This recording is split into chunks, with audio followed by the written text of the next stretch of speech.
In this video, we're going to look at outliers, box plots, and cumulative frequency diagrams. This video will build upon my last 3 videos, so if you haven't checked those out, I'd recommend watching those first.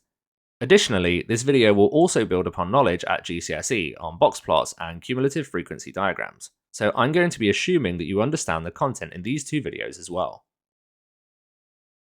An outlier is any data value that differs significantly from the other values within the dataset.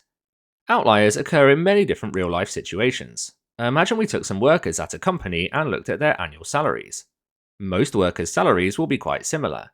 But if we included the salary of the CEO of the company, which might be significantly higher, then this value could be considered an outlier, because it differs significantly from the other values within the dataset.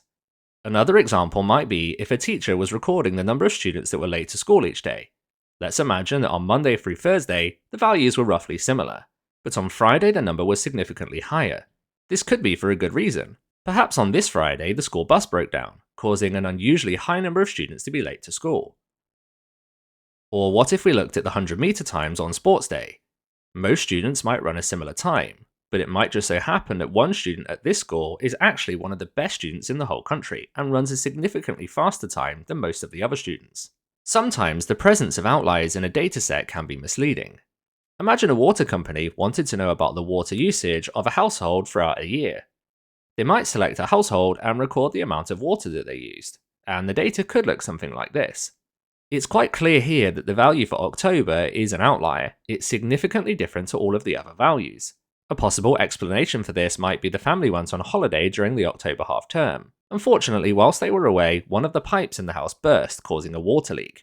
So the amount of water used by the household was significantly higher over this period. If we include this outlier in the dataset, it can become misleading. For instance, if we worked out the mean water usage per month, it comes out at 34 meters cubed.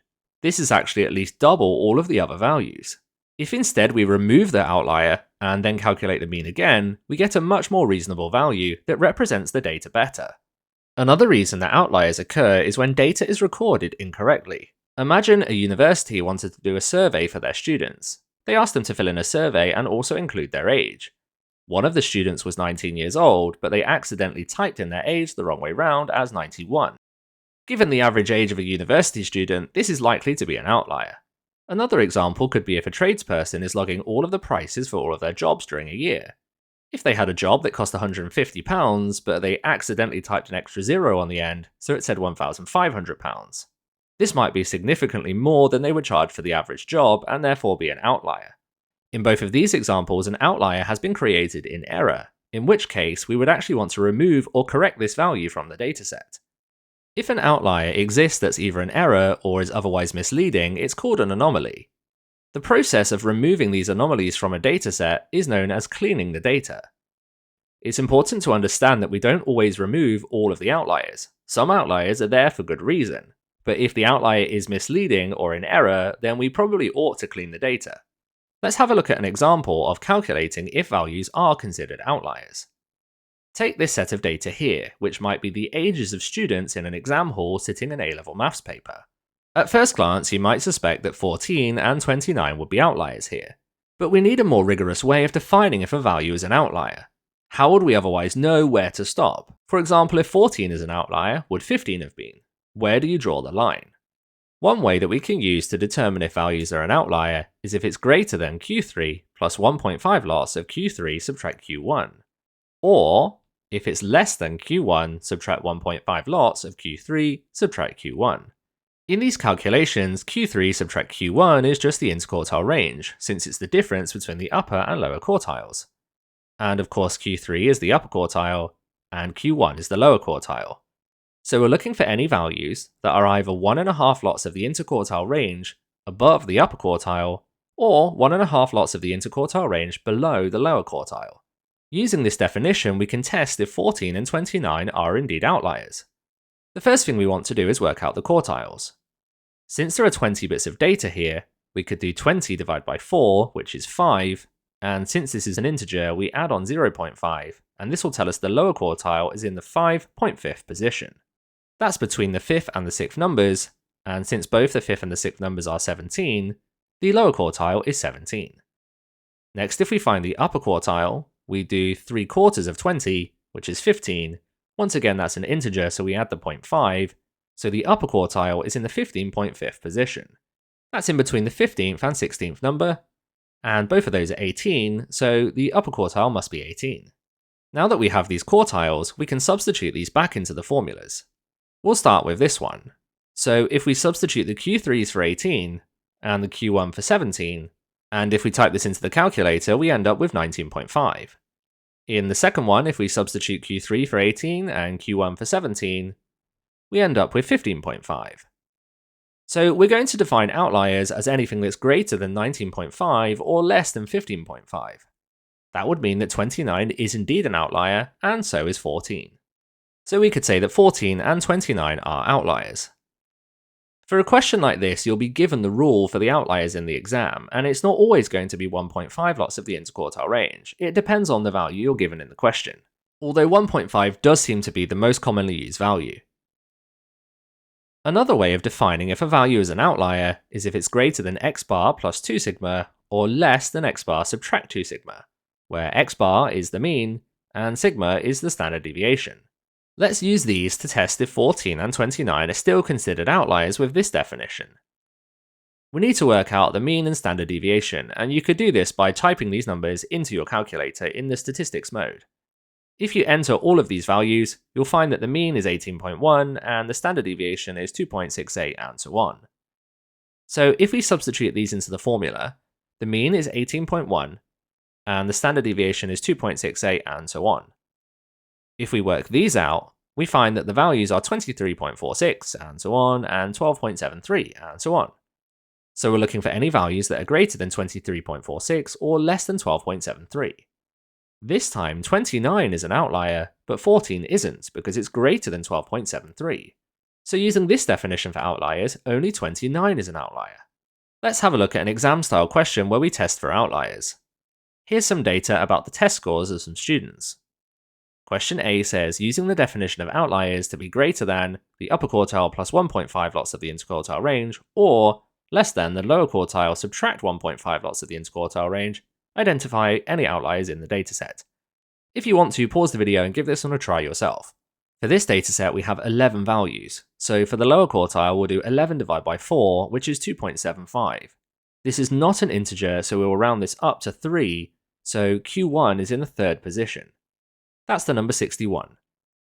For the upper quartile, we do 3/4 of 11, which is 8.25. Once again, not an integer, so we round this up to 9, so Q3 is in the 9th position, which has value 70. Now that we have the lower and upper quartiles, we can substitute those into the formula. So for the first one, we've got Q3, which is 70, plus 1.5 lots of Q3, which is 70, subtract Q1, which is 61. Doing this on the calculator gives you 83.5. Now for the other one, we want Q1, which is 61, subtract 1.5 lots of Q3, which is 70, subtract Q1, which is 61. On a calculator, this will give you 47.5. So outliers are any value that's greater than 83.5 or less than 47.5. We can see that we have one value that's greater than 83.5, that's 100, and there's no values less than 47.5. So there's only one outlier with this definition, which is 100. For part B of the question, we're also going to test for outliers using the other rule, so the mean plus 2 standard deviations, or the mean subtract 2 standard deviations. Using your calculator, you'll find that the mean of these values is 67.27 recurring, and the standard deviation is 12.128 and so on. So we take the mean, 67.27, and add to this 2 lots of the standard deviation, and we get 91.530.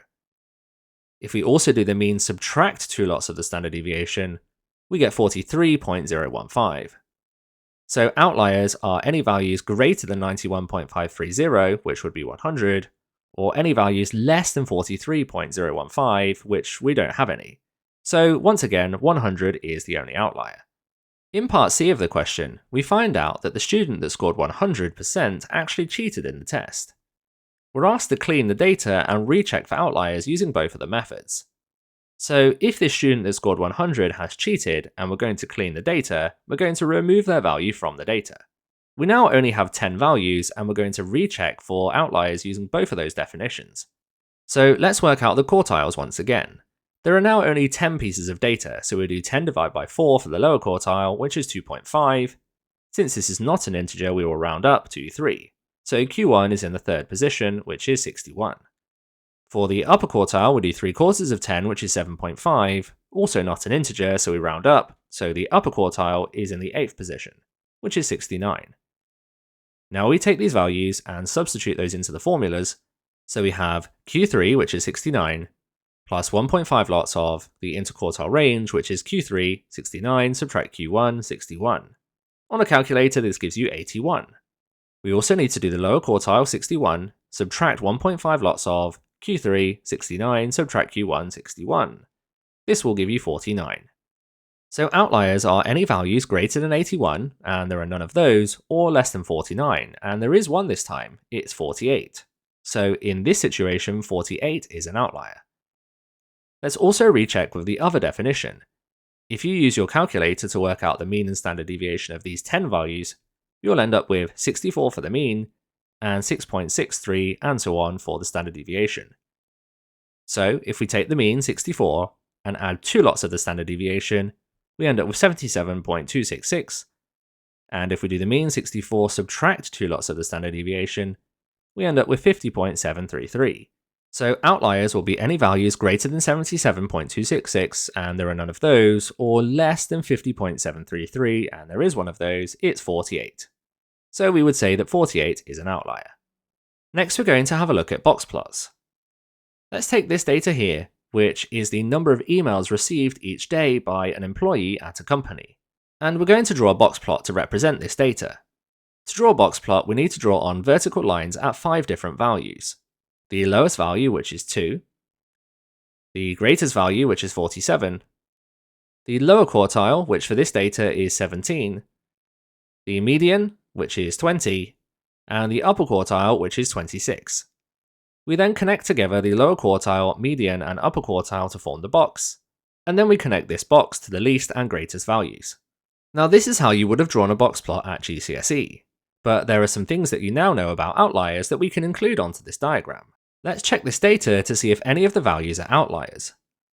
We'll use the definition of 1.5 times the interquartile range above or below the upper and lower quartiles. So we take the upper quartile, 26, and we add to this 1.5 lots of the interquartile range, which is 26 subtract 17. This will give you 39.5. And then we also do the lower quartile, 17, but we subtract 1.5 lots of the interquartile range, which will give you 3.5. So outliers are any values greater than 39.5, and we actually have 2 here, 43 and 47, or less than 3.5, and there's one more here, which is 2. To represent outliers on a box plot, we remove the ends of the box plot and plot outliers as crosses. So this 2 needs to be represented by a cross, and so does the 43 and 47. We now complete the ends of the box plot as normal, but we don't include the outliers when drawing the ends. So the lower end of the box plot will no longer be at 2, but it'll be the lowest value that's not an outlier, which is 7. So we draw a vertical line at 7 since that's not an outlier, and then we can connect this up to the box as normal. At the other end, the greatest value that's not an outlier is 32, so we draw a vertical line at 32 and connect this up as well.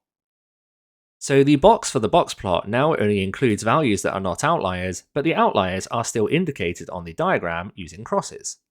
Let's have a look at another exam-style question. Here we have a box plot which is about the time spent sleeping in minutes by children and adults. The first question says, work out the range of the time spent sleeping for the children. So the range is the greatest value, subtract the least value.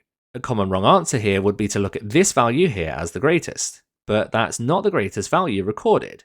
We still have these 2 outliers which are values included in this dataset. So the greatest value is actually this one here, and the lowest value is then this one here. So the range will be the difference between these. If we look down at the scale, we can see their values are 750 and 520. So the range is the difference between those, 750 subtract 520, which is 230. So the range is 230. So the lesson here is that when calculating the range, you still include the outliers. Part B of the question says work out the interquartile range of the time spent sleeping for adults. This is no different to how you would have calculated it at GCSE. We find the upper quartile, which is here, at 490, and the lower quartile, which is here at 420, and subtract those, which will give you 70. For part C of the question, it says what percentage of the children slept over 9.5 hours. If we convert 9.5 hours into minutes by doing 9 times 60 plus 30, we get 570. If we go up from 570 on the scale, we can actually see this as the lower quartile for the children. So the children that spent longer than this value sleeping are the children to the right of this point on the box plot. You should know that 75% of the data is to the right of the lower quartile. So the answer to this question is 75%. In the next part of this video, we're going to look at the skewness of a distribution.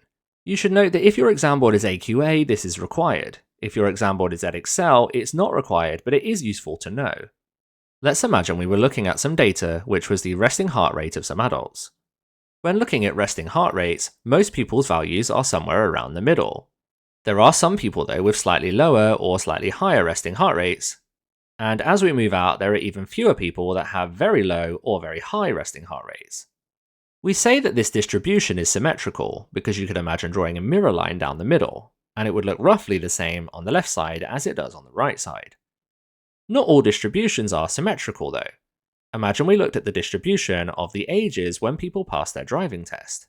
The vast majority of people passing their driving test are perhaps between the ages of 17 or 20 years old. As you increase the age, you might expect to see the number of people passing the driving test for each age bracket to start to decrease.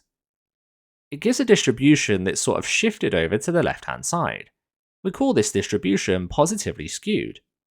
We can also have a distribution that's shifted over to the other side. Imagine customers were reviewing a product and they had to give it a number of stars from 1 to 10. If it's a good product, you won't expect many people rating it 1, 2, or 3 stars. But as you increase the number of stars, you'll expect to see more people reviewing it at this level, until we get to 8, 9, and 10 stars, where you might expect to see most of the reviews. This distribution is shifted over to the right, and we call it negatively skewed. You also need to know what these distributions would look like in terms of their box plots. As you may expect, a symmetrical distribution forms a symmetrical box plot. So we have the median in the middle, and then roughly the same distance above and below the median we have the lower and upper quartiles to complete the box, and then we also have the least and greatest values, and they are also roughly the same distance away from the median. For a positively skewed box plot though, we would have the median far over to the left, since most of the data is on the left-hand side. The lower quartile will be very close to the median, but the upper quartile may be much further away to the right, so we end up with a box that looks like this.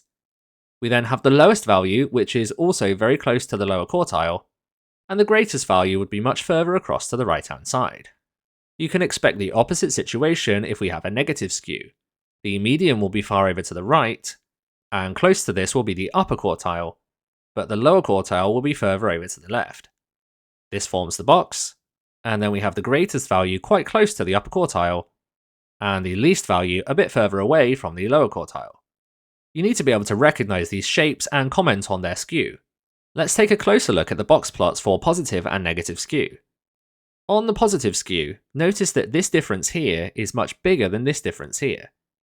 The first one here being the difference between the median and the lower quartile, so Q2 subtract Q1, and the second one being the difference between the upper quartile and the median, so Q3 subtract Q2. This would mean that one way to identify a positive skew is if Q3 subtract Q2 is greater than Q2 subtract Q1. We have the opposite situation with a negative skew. This difference here is much bigger than this difference. So this one, which is Q2 subtract Q1, and this one, which is Q3 subtract Q2, would mean that Q3 subtract Q2 is now less than Q2 subtract Q1. Let's have a look at a quick exam question on skew. A reminder that this will not be examined on Edexcel. A police officer tracked the speeds of some cars on a motorway, and here we have some information about the data. And we're asked to comment on the skewness of the distribution. So here we want to check if it's positively or negatively skewed by looking at Q3 minus Q2 and Q2 minus Q1. The upper quartile is 80 and the median is 69, so this first one will be 80 subtract 69, which is 11. And since the median is 69 and the lower quartile 67, this next one will be 69 subtract 67, which is 2. This means that Q3 subtract Q2 is greater than Q2 subtract Q1. So our box plot would look something like this, which was positively skewed. Next, we're going to have a look at how we compare box plots. Let's bring back the box plots from earlier about the time spent sleeping in minutes by children and adults. If we're going to make a comparison between these, we want to compare one measure of central tendency and one measure of spread. The measure of central tendency we can get from this is the median, and the measure of spread is the interquartile range. So let's compare the medians first of all. For children, we can see the median is 600 minutes, and for adults, we can see the median is 450 minutes. We then write a sentence to explain this in context, much like you would have done at GCSE. So we'd say children had a higher median sleep time, so they slept for longer on average. Now we want to compare a measure of spread, so we'll do the interquartile range. To do the interquartile range for children, we'll do the difference between the upper and lower quartiles, which will give us 60 minutes, and for the adults, the difference between the upper and lower quartiles is 70 minutes. So we now need to write a sentence in context to explain this difference. We could say that children had a lower interquartile range, so their sleep times were more consistent. You could also say that they were less varied or less spread out. Finally, we're going to look at cumulative frequency diagrams. Here is a cumulative frequency diagram for internet speeds for 800 households. We can use this diagram to find the median, the lower and upper quartile.